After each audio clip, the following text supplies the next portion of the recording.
আসসালামু আলাইকুম everyone, Fatema cook হাউসে সবাইকে স্বাগতম। আমি আজকে ডিম তেঁতুল ঝোল রান্না করব। সবাইকে পুরো ভিডিওটি দেখার অনুরোধ রইল, কেউ টেনে দেখবেন না প্লিজ।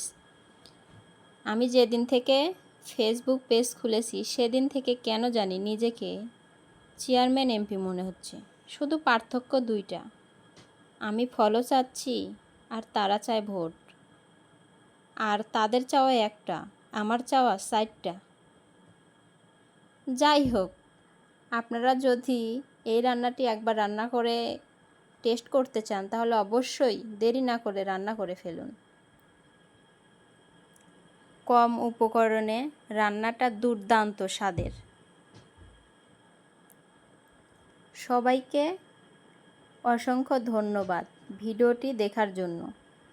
ভিডিওটি ভালো লাগলে লাইক, কমেন্ট, শেয়ার করতে ভুলবেন না। Thank you.